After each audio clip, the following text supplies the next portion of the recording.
Hello, good morning बच्चों। Welcome in Anant classes.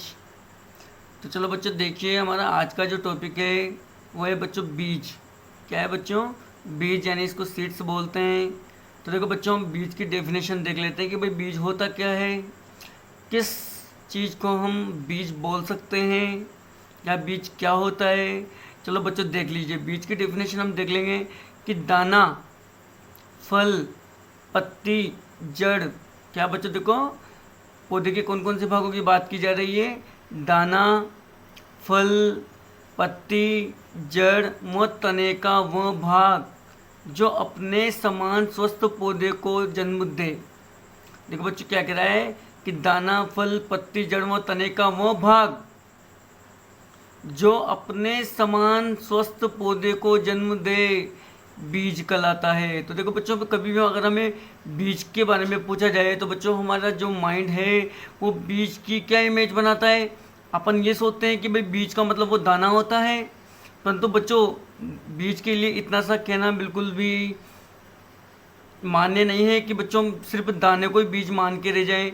बच्चों देखो, परंतु यहाँ पे डेफिनेशन में अपन को क्या बताया गया है कि सिर्फ दाना ही बीज नहीं होता है। दाने के अलावा फल, भाई दाना भी हो सकता है, पौधे में फल हो सकता है, पौधे में पत्ती हो सकती है, पौधे में जड़ व पौधे में तना हो सकता है, तने से भी नए पौधे का निर्माण हो सकता है, बिल्कुल हूबहू बिल्कुल वैसा। तो बच्चों उसको बीज बोलेंगे। सिर्फ दाने को हम बीज नहीं बोलेंगे यहाँ पर। अगर फल से नए पौधे का निर्माण होता है तो हम उसको भी बीज बोल सकते हैं। पत्ती से नए पौधे का निर्माण हो रहा है तो हम उसको भी बीज बोल सकते हैं। और अगर तने से किसी का निर्माण हो रहा है तो उसको भी हम क्या बोलेंगे? बीज बोलेंगे। तो बच्चों दाना, फल, पत्ती, जड़ व तने का वह भाग जो अपने समान स्वस्थ पौधे को जन्म दे बीज कहलाता है।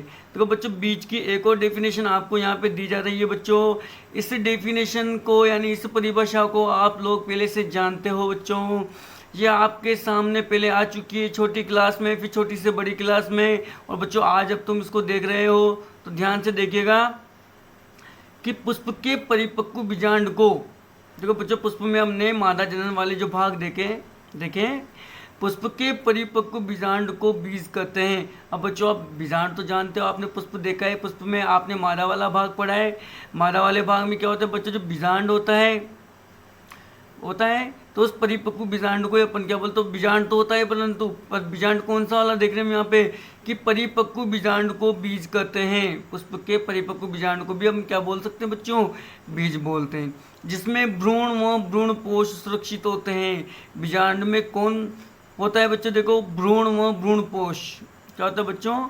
बीजांड में भ्रूण व भ्रूणपोष सुरक्षित रहते हैं। तो बच्चों ध्यान रखना कि भाई दाना, फल, पत्ती, जड़, तने को तो हम बीज बोल ही रहे हैं, परंतु पुष्प के जो परिपक्व बीजांड होता है इसको भी हम बीज बोल रहे हैं, जिसके अंदर भ्रूण और भ्रूणपोष सुरक्षित रहते हैं। चलो बच्चों आगे चलिए, अब देखेंगे बच्चों उत्तम बीज के गुण। हम क्या देखेंगे? उत्तम बीज के गुण। यानी बच्चों जो एक उत्तम बीज होता है, जो एक उत्तम बीज का मतलब है बच्चों एक अच्छी किस्म का बीज जो में अच्छा उत्पादन दे।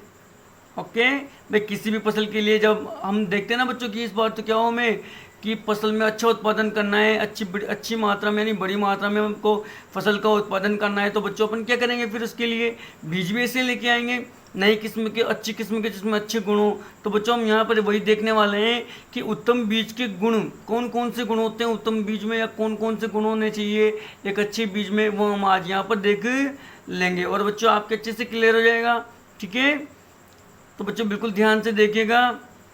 तो बच्चों उत्तम बीज के गुण, ठीक है? अब characteristics of good quality seeds क्या दे देगा बच्चों? Characteristics of good quality seeds.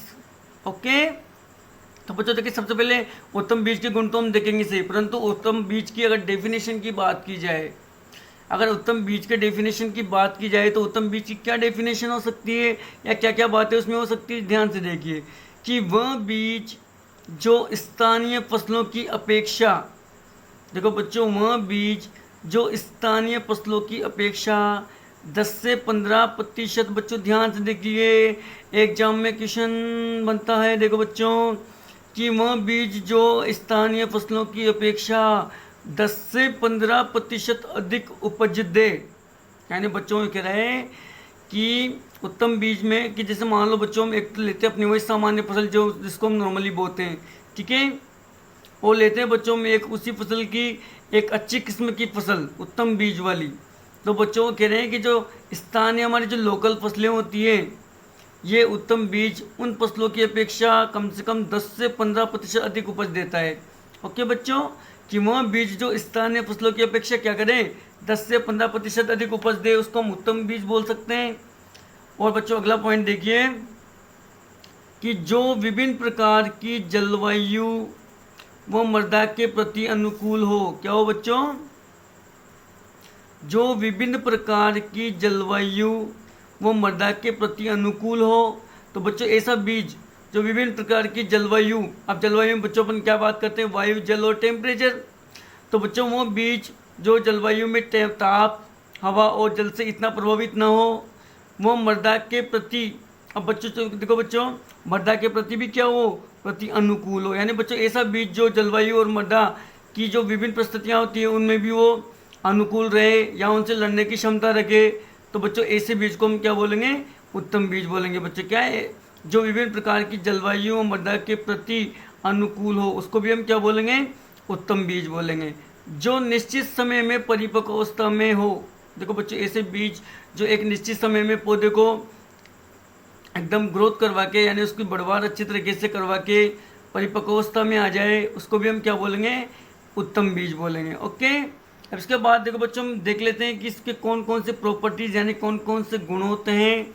उत्तम बीज के निम्नलिखित गुण होते हैं। क्या होते हैं बच्चों, इसके निम्नलिखित गुण होते हैं उत्तम बीज के। जो सबसे पहले हमारे सामने आएगा, सबसे पहले जो प्रॉपर्टी यानी जो सबसे पहले जो कैरेक्टरिस्टिक्स हमारे सामने आया है बच्चों, उसको बोलते हैं अनुवांशिक शुद्धता। क्या बोलते हैं, अनुवांशिक शुद्धता बोलते हैं। नंबर 1 आया है बच्चों, हमारे नंबर 1 कैरेक्टरिस्टिक्स है हमारा कि अनुवांशिक शुद्धता। इसको बोलते हैं बच्चों जेनेटिक प्योरिटी। क्या बोलते हैं बच्चों, जेनेटिक प्योरिटी यानी अनुवांशिक शुद्धता। अब बच्चों देखते हैं कि अनुवांशिक शुद्धता का मतलब होता क्या है, कि भाई बीज में अनुवांशिक शुद्धता क्या होती है, किस प्रकार से होती है। कि तो देखो बच्चों, उत्तम बीज का मुख्य लक्षण, देखिएगा बच्चों, उत्तम बीज का मुख्य लक्षण उसकी अनुवांशिक शुद्धता है। देखो बच्चों ध्यान से, कि उत्तम बीज का मुख्य लक्षण किसको बताया गया है बच्चों, अनुवांशिक शुद्धता को बताया गया है। कि जो आप जो बीज लाओ बच्चों, अगर अच्छा आपको उत्पादन करना है तो उसकी अनुवांशिक शुद्धता को देखते हुए हमें उसको लाना है। अब बच्चों देखो, हमें कैसे पता पड़ेगा कि कोई बीज की अनुवांशिक शुद्धता क्या है, क्या है वो अनुवांशिक रूप से शुद्ध है, हम कैसे पहचानेंगे। तो बच्चों इस पॉइंट को आप अच्छे से देखिए कि शुद्ध व प्रमाणित, क्या है बच्चों, शुद्ध व प्रमाणित यानी सर्टिफाइड बोलते हैं। क्या बोलते हैं बच्चों, प्रमाणित को सर्टिफाइड बोलते हैं। तो देखो बच्चों, शुद्ध व प्रमाणित बीज में अपनी किस्म के अनुरूप, तो बच्चों देखो जो शुद्ध बीज होता है एकदम प्रमाणित किया हुआ, उस बीज में अपनी किस्म के अनुरूप आकार, प्रकार, रंग, रूप व वजन सभी लक्षण बिल्कुल समान होना चाहिए। तो देखो बच्चों अपन जानते हैं जो जेनेटिक जो प्रॉपर्टीज यानी जेनेटिक जो कैरेक्टरिस्टिक्स होते हैं वो एक पीढ़ी से दूसरी पीढ़ी में जाते हैं। तो बच्चों वो यही कह रहा है कि एक शुद्ध व प्रमाणित बीज में अपनी जो किस्म के अनुरूप, अब देखो बच्चों अपन जानते हैं जैसे एक किस्म के हम 2 बीज लेते हैं, ठीक है। अब इस बीज से हम किसी दूसरे बीज का क्या कर रहे हैं बच्चों, निर्माण कर रहे हैं, यानी उससे थोड़ी सी अच्छी किस्म की, बच्चों बीज तो वही है पर हम क्या कर रहे हैं उसमें तो थोड़े बहुत और लक्षण बनाना चाहते हैं, ठीक है। तो देखो बच्चों, तो अपन कह रहे हैं कि जो इस बीज में जो गुण थे वो वहीं भी जाएंगे, दूसरे वाले बीज में भी जाएंगे। तो बच्चों देखो कि शुद्ध प्रमाणित बीज में अपनी किस्म के अनुरूप आकार, प्रकार, रंग व रूप व वजन सभी लक्षण समान होना चाहिए। तो बच्चों अपन पहचान लेंगे कि भाई अनुवांशिक रूप से क्या है बच्चों, पौधा बिल्कुल शुद्ध है, उसमें जो गुण थे बच्चों इसमें भी है। तो ठीक है बच्चों, तो अनुवांशिक शुद्धता में हम क्या देखेंगे कि बीज का आकार, प्रकार, रंग, रूप व वजन बिल्कुल वही है। तो बच्चों इसे बोलते हैं अनुवांशिक शुद्धता। तो अनुवांशिक शुद्धता में हम आकार, प्रकार, रंग, रूप व वजन को देखते हैं। अब चलो बच्चों आगे देखो, नंबर 2 आएगा हमारा भौतिक शुद्धता। क्या आएगा बच्चों? नंबर 2 क्या आएगा हमारे? भौतिक शुद्धता। इसको बोलते हैं बच्चों फिजिकल प्योरिटी बोलते हैं। क्या बोलते हैं बच्चों इसको? Physical purity. बच्चों अब देखो फिजिकल प्योरिटी क्या होती है बच्चों बीजों में, कि उत्तम बीज भौतिक रूप से शुद्ध होना चाहिए। क्या होना चाहिए बच्चों? उत्तम बीज जो है बच्चों भौतिक रूप से शुद्ध होना चाहिए। तो बच्चों देखो ये किसके कहने का मतलब है कि एक जो उत्तम बीज होता है उसमें किसी भी प्रकार की मिलावट नहीं होना चाहिए, या किसी अन्य फसल के बीज उसमें मिक्स नहीं होना चाहिए। उत्तम बीज भौतिक रूप से शुद्ध होना चाहिए, यानी बच्चों उसमें किसी भी प्रकार की कोई मिलावट नहीं होनी चाहिए। उसमें अन्य फसलों, देखना बच्चों अब ये भौतिक शुद्धता की बात करें यानी फिजिकल सिस्टम, यानी बच्चों जो इसका जो बाहरी स्वरूप है यानी इसका जो फिजिकल सिस्टम है वो बिल्कुल प्योरिटी यानी शुद्ध होना चाहिए। क्यों? देखिए बच्चों क्योंकि उसमें अन्य फसलों, देखो बच्चों उसमें अन्य फसलों, किस्मों तथा खरपतवारों के बीजों की मिलावट नहीं होनी चाहिए।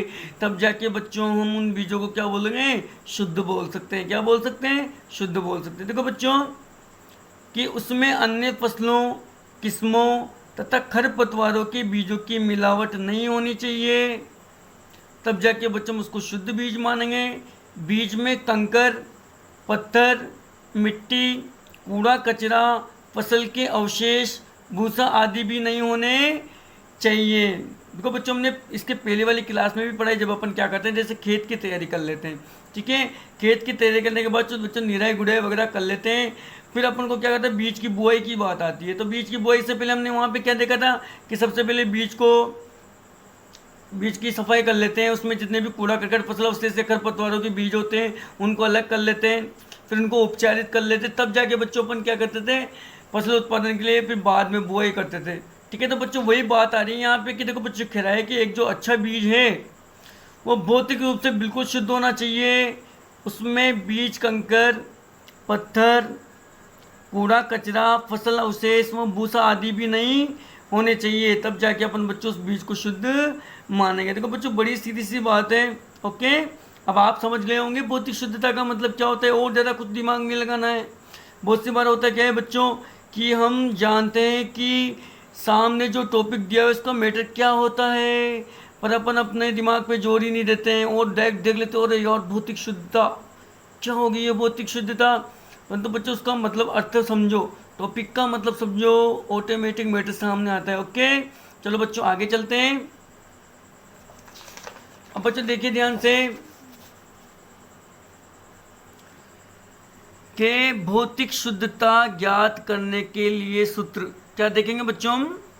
भौतिक शुद्धता ज्ञात करने के लिए सूत्र भी दिया हुआ है बच्चों। देखो तो देखो एग्जाम में छोटे छोटे, आपने 12th एग्जाम में छोटे छोटे क्वेश्चन पूछ ले जाते हैं, एक नंबर के थ्योरेटिकल क्वेश्चन, जैसे कि भौतिक शुद्धता ज्ञात करने का सूत्र लिखो। तो बच्चों अपन को फॉर्मूला दिया हुआ है भौतिक शुद्धता, इसको मैंने यहाँ पे कोष्टक में शॉर्टली लिखा हुआ है।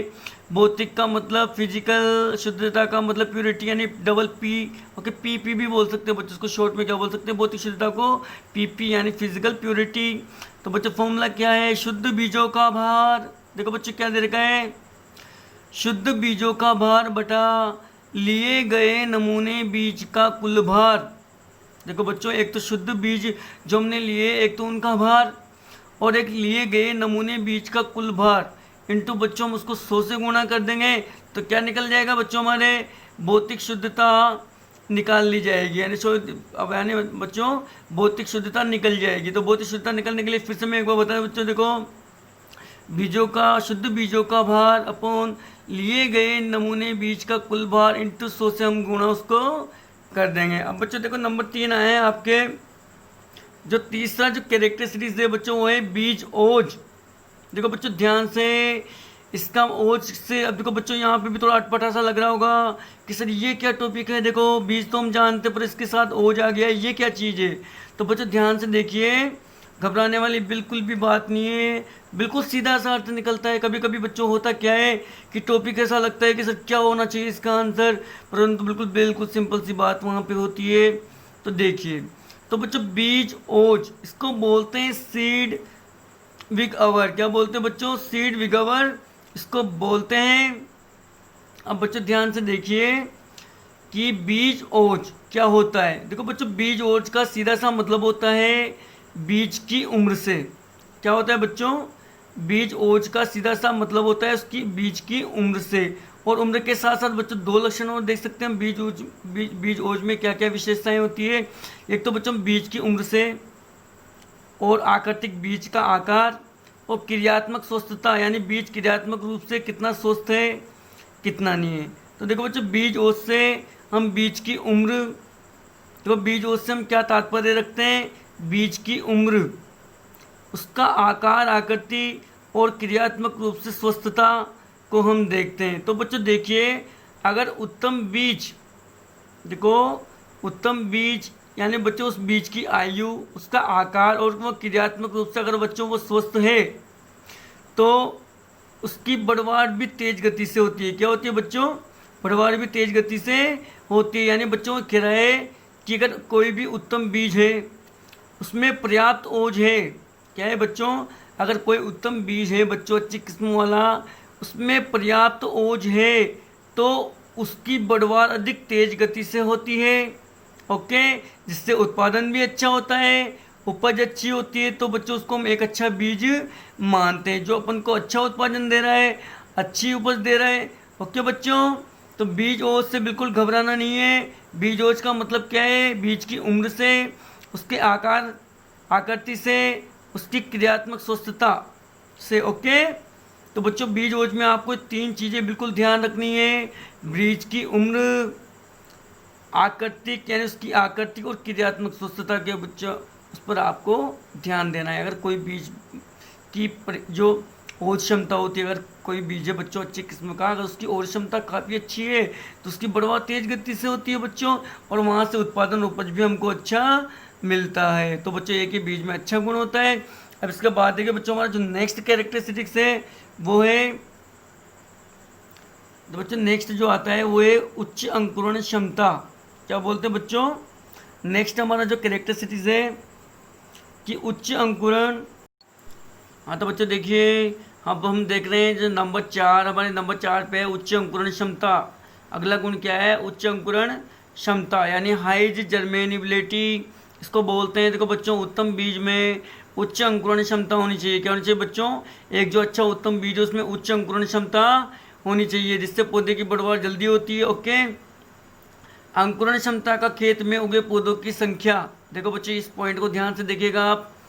बच्चों देखो, इस पॉइंट के बारे में आप पहले से जानते हो। तो देखिए कि अंकुरण क्षमता का खेत में उगे पौधों की संख्या वह उपज से सीधा संबंध होता है भैया।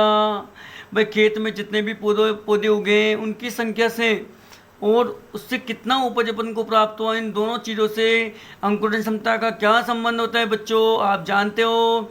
देखो बच्चों, अपन पिछली कक्षा में एक बात किया करते थे कि जो बीज हम सामान्य या किस्म, देखो बीज की, देखो बच्चों जैसे मान लो हमने बीज की एक तो सामान्य किस्म लेते थे और एक हम लेते थे कि एक अच्छी उत्तम किस्म हम लेते थे। तो बच्चों अपन क्या करते थे, सामान्य जो बीज हुआ करते थे वो तो अपन ज़्यादा मात्रा में लिया करते थे और अच्छी किस्म के बीज हम कम मात्रा में लेते थे। फिर क्वेश्चन उठता था बच्चों, वहाँ पे आप पूछते थे कि सर आपने सामान्य जो बीज लिए ज़्यादा मात्रा में क्यों लिए और अच्छी किस्म के बीज कम मात्रा में क्यों लिए? क्योंकि बच्चों अपन जानते हैं कि जो सामान्य बीज होते हैं उनमें क्या होता है बच्चों, जो बाहरी जो कारक होते हैं उनसे इतनी लड़ने की क्षमता नहीं होती। इसलिए उसमें से ये हम ये पूरा नहीं कह सकते कि बच्चों सामान्य बीज अपन ने जितने डाले उतने सारे वो बीज उग जाए या सबसे पौधे निकल आए, ये नहीं था। परंतु एक अच्छी किस्म में जैसे बच्चों अपन ने कहा कि भाई अपन 100 बीज डाल रहे तो वहाँ से बच्चों 100 ही पौधे निकलने की संभावना होती है। इसलिए बच्चों अपन क्या करते थे, देखो वहाँ अंकुरण क्षमता वाली बात आती है बच्चों, क्या आती है भाई, उत्तम किस्म के बीजों में तो क्या होता है बच्चों, अंकुरण क्षमता अच्छी होती है। इसलिए क्या होते हैं, हम जितने बीज वहाँ पर बीज हम बेफिक्र होकर डाल सकते हैं कि जितने बीज हम डालेंगे उतने पौधे वहाँ पे उगेंगे। परंतु सामान्य बीजों में क्या होता है बच्चों, उनकी अंकुरण क्षमता कम होती है। तो जरूरी नहीं है कि बच्चों अपन जितने बीज डालें वो सारे उगे और अच्छा हमें उत्पादन मिले वहाँ से।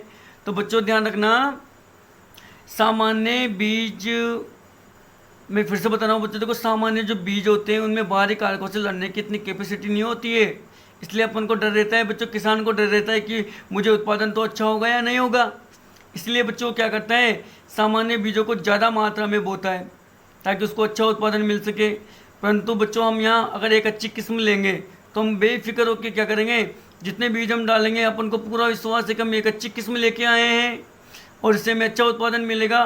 तो बच्चों हम क्या करते हैं, उसकी अपेक्षा यहाँ पे कम बीज डालते हैं, तो फिर भी अपन को उत्पादन अच्छा होता है बच्चों। ओके, तो बिल्कुल ध्यान रखना बच्चों, अंकुरण क्षमता का खेत में उगे पौधों की संख्या व उपज से सीधा संबंध होता है। इसके बाद देखिए बच्चों, बीज की सही मात्रा उसकी अंकुरण प्रतिशत के आधार पर ही तय होती है। देखो बच्चों, बीज की सही मात्रा उसकी अंकुरण प्रतिशतता के आधार पर ही तय होती है। देखो बच्चों, में कितने बीज डालने हैं हम कैसे तय करेंगे, हमको कितने बीज की मात्रा लेनी है हम इसको कैसे तय करते हैं। तो बच्चों हम उसका एक ही सिर्फ सीधा सा उपाय है कि हम बीज की अंकुरण क्षमता को देखते हैं और उसी आधार पर बीजों की मात्रा की संख्या का निर्धारण करते हैं। अब बच्चों देखो, अब देखो यहाँ पे फॉर्मूला दिया हुआ है कि अंकुरण प्रतिशतता निकालने का फॉर्मूला हमको दिया गया है यहाँ पे।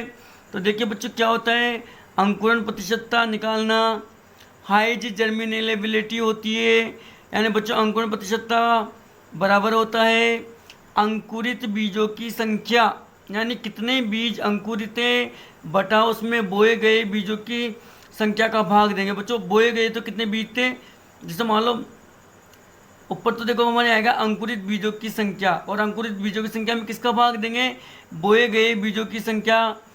फिर क्या करेंगे बच्चों, 100 से अपन इसको मल्टीप्लाई यानी गुणा कर देंगे, इसमें हमारे उस बीज की अंकुरण प्रतिशतता निकालने में आ जाएगी। बच्चों देखो बच्चों, जो आप जब आपके कमीशन क्लास लगाई जाएगी तो उसमें यहाँ पर आपको न्यूमेरिकल भी बताए जाएंगे। ओके, तो बच्चों अभी तो आप फॉर्मूला ध्यान रखो कि किसी भी बीज की अंकुरण प्रतिशतता कैसे निकालेंगे। अंकुरित बीजों में अपन क्या करेंगे बच्चों, बोए गए बीजों का भाग देंगे और 100 से मल्टीप्लाई कर देंगे। ओके, चलो आगे चलिए। इसके बाद अब देखो बच्चों ध्यान से, ये भी बड़ा ही इम्पोर्टेंट, देखो बच्चों अगली जो यहाँ पर एक टेबल दी जा रही है बच्चों, देखो यहाँ पर एक टेबल बताई जा रही है जो बड़ी इंपॉर्टेंट है बच्चों आपके लिए। यहाँ से क्वेश्चन आ जाते हैं कि कुछ फसलों के लिए न्यूनतम अंकुरण क्षमता निम्न प्रकार से है। देखो बच्चों ध्यान से, मैं क्या पढ़ रहा हूँ, कहाँ पे पढ़ रहा हूँ, बिल्कुल वहीं पे फोकस रखिए कि कुछ फसलों के लिए न्यूनतम अंकुरण क्षमता निम्न प्रकार से है। नीचे आपको दिए गए, देखो बच्चों एक खाने में आपको दिए गए फसलों के नाम और एक दिया है बच्चों आपको न्यूनतम अंकुरण क्षमता, यानी एक उत्तम बीज की न्यूनतम अंकुरण क्षमता कितनी होनी चाहिए। देखो बच्चों, यानी जो अंकुरण क्षमता मानी जाती है बीज में अच्छी, तो वो अच्छी अंकुरण क्षमता न्यूनतम कितनी है, तो भाई न्यूनतम से न्यूनतम भी कितनी होनी चाहिए, तब जाके बीज अच्छे से वृद्धि करेगा। तो देखिए बच्चों, फसलों का नाम सबसे पहले है गेहूँ, जौ, चना। गेहूँ जौ चना में न्यूनतम अंकुरण प्रतिशत क्षमता कितनी है, 85 यानी 85%। इसके बाद धान, ज्वार, तिल, बरसिम और रिजका। रिजका क्या होता है बच्चों, देखो बच्चों धान आप जानते हो, ज्वार आप जानते हो, तिल आप जानते हो बच्चों, लेकिन बरसिम और रिजका भी आपको पिछली क्लासों में बताई गई है। बरसिम और रिजका बच्चों चारे वाली फसलें जो पशुओं के लिए इसका उत्पादन किया जाता है, इनमें न्यूनतम अंकुरण प्रतिशतता कितनी होती है, 80% यानी 80% होती है बच्चों। बाजरा, मूंग, मोठ, उड़द, अरहर, चौला बच्चों सारी क्या है बच्चों, देखो मूंग यानी बाजरा को छोड़ के बच्चों देखो यहाँ पे सारी दलहनी फसलें, मूंग, मोठ, उड़द, अरहर, चौला। मोठ भी बच्चों दाल में आती है, ठीक है। तो बच्चों ध्यान रखना, यहाँ पर न्यूनतम अंकुरण क्षमता होती है 75%। और बच्चों मूंगफली, सोयाबीन, सूरजमुखी 70% होती है और कपास में होती है बच्चों 65%। तो बच्चों यहाँ से क्वेश्चन आ जाता है आपके, जैसे बच्चों मैं तुमसे आपके सामने क्वेश्चन खड़ा कर दूं यहाँ पे कि चलो बताइए कि बाजरा वो मूंग, जैसे बच्चों कोई भी क्वेश्चन पूछ लेगा, जैसे आपसे पूछेगा चलो बच्चों बताओ गेहूं में अंकुरण और गेहूं में निम्न में से गेहूं में न्यूनतम अंकुरण क्षमता कितनी है, तो आप बताओ कि 85%। आपसे पूछ लिया जाता है कि चलो बताइए कि मूंगफली में न्यूनतम अंकुरण क्षमता कितनी होती है, 75%। बच्चों आपके यहाँ से क्वेश्चन बन जाते हैं जेट एग्जाम में, ठीक है। चलो बच्चों आगे देखिए, अगला जो कैरेक्टरिस्टिक्स आता है बच्चों आपके,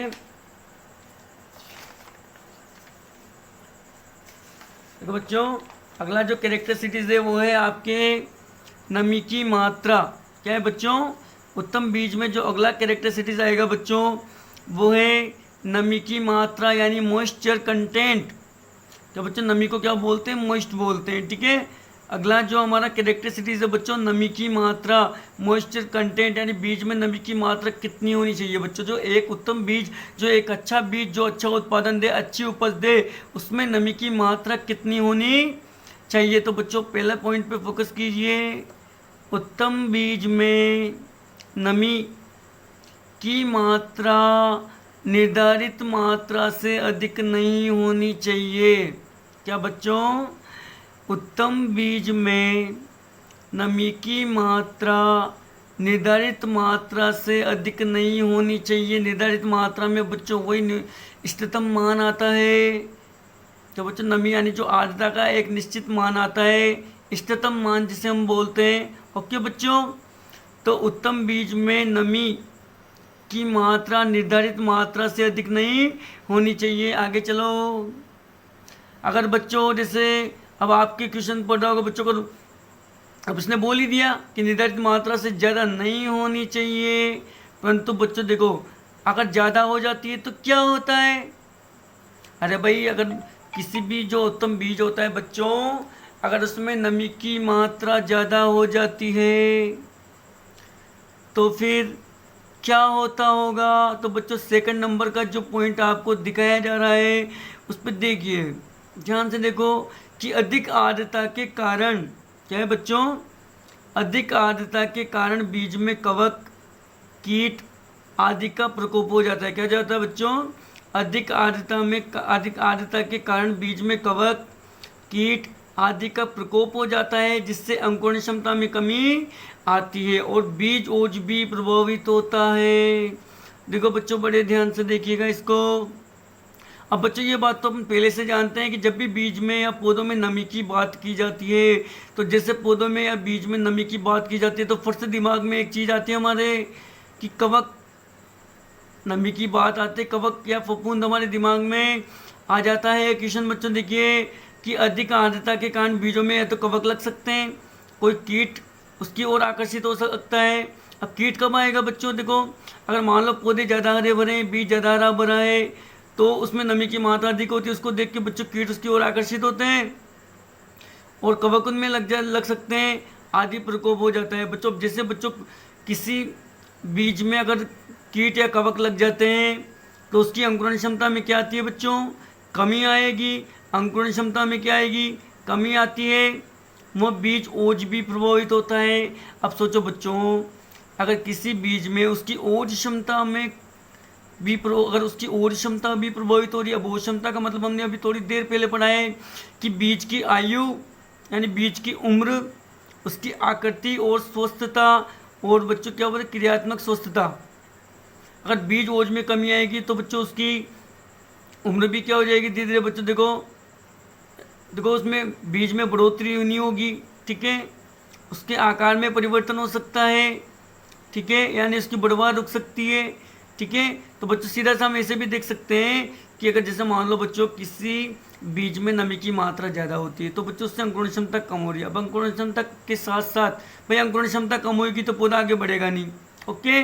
और बीज ओज प्रभावित होने से क्या हो जाएगा बच्चों कि उसमें जो जितनी भी जैविक क्रियाएँ होती हैं बच्चों उनमें भी उनकी गति भी क्या हो जाएगी बच्चों? कम हो जाएगी और उसके आकार में परिवर्तन हो जाएगा। हो सके तो उसकी बढ़वार जो तेज गति से हुआ करती थी वो कम हो जाएगी, ओके बच्चों।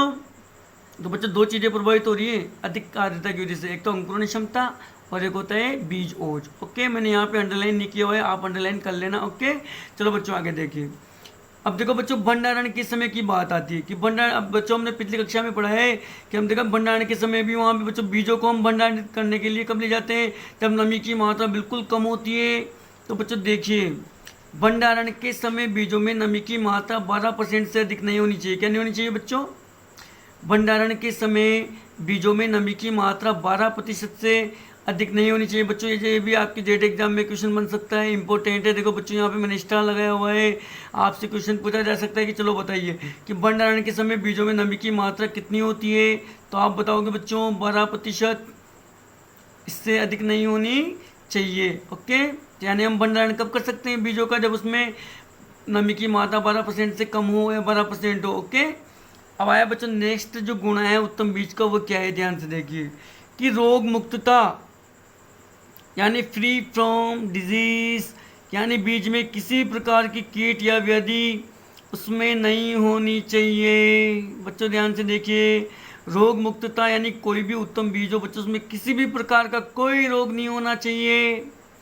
देखो बच्चों बीज निरोग, देखो बीज निरोग रोगाणु एवं कीट व्याधि से प्रकोप रहित होने चाहिए। व्याधि का मतलब बच्चों रोग होता है, बीज रहित यानी देखो बीज निरोग रोगाणु एवं कीट यानी व्याधि से प्रकोप रहित होने चाहिए, किसी प्रकार का कोई रोग नहीं होना चाहिए। अगर बच्चों कोई बीज रोग या कीटग्रस्त हो जाता है तो उसकी अंकुरण क्षमता में कमी आती है, और बच्चों अंकुरण क्षमता में कमी आएगी तो बीज फलेगा फूलेगा नहीं, तो बढ़वार कहाँ से होगी, तो बच्चों बड़ी नुकसान वाली बात है। ओके, अब आएगा बच्चों नंबर 7 कैरेक्टरिस्टिक्स, नंबर 7 हुआ आपके की परिपक्वता, इसको बोलते बच्चों मैच्योरिटी की। देखो बच्चों परिपक्वता यानी मैच्योरिटी। देखो बच्चों उत्तम बीज पूर्ण रूप से परिपक्व, देखो बच्चों जो उत्तम बीज पूर्ण रूप से परिपक्व, साफ तथा सुडौल,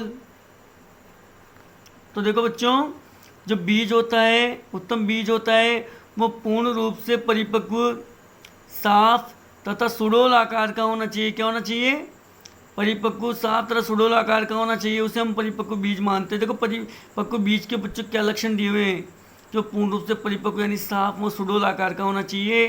अतः पूर्ण रूप से परिपक्व बीज कैसा दिखाई देता है, देखो बच्चों पूर्ण रूप से जो परिपक्व बीज होता है वो कैसा दिखाई देता है, चमकीला, साफ एवं भरा हुआ दिखाई देता है।